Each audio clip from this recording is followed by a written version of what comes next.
जय शिवराय मित्रांनो, कालच्या मैदानात जे काही घडलं त्याने प्रत्येक बैलगाडा मालक प्रेमाचं मन हलवून गेलं. आपल्या सगळ्यांचा लाडका बकासूर आणि मल्हार याची गाडी फॉल झाली आणि सगळीकडे एकच शांतता पसरली. इतका मजबूत आणि अनुभव जोडी फॉल कशी झाली यावर कोणाचा विश्वास बसत नव्हता. अनेक चाहत्यांनी सांगितलं की हा फक्त अपघात नाही तर काहीतरी वेगळे आहे. काहींनी नजर लागली असं म्हटलं, तर काहींनी स्पीड जास्त होता आणि मैदानाची परिस्थिती बरोबर नव्हती असं सांगितलं. पण खरी गोष्ट अजूनही स्पष्ट नाही. या घटनेनंतर चाहत्यांच्या भावना सोशल मीडियावर स्पष्ट दिसून आल्या. काही जण एवढी भावनिक झाले की त्यांनी मैदानच बघणं बंद केलं. काही तर थेट म्हटलं की बकासूर हा देव आहे आणि त्याच्यावर काहीतरी वाईट नजर पडली. काही लोकांची मात्र वेगळीच मुद्दा मांडला.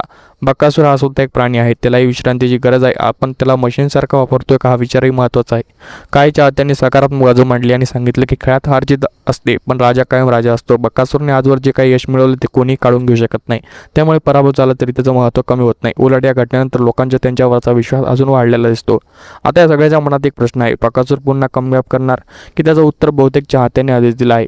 हो, तो नक्कीच कमबॅक करणार आणि तो फक्त एक बैल नाही, तो लाखो लोकांच्या भावना आहे. तुम्हाला काय वाटतं, ही घटना अपघात होता की काहीतरी वेगळं? कमेंटमध्ये नक्की सांगा. जय शिवराय, जय महाराष्ट्र.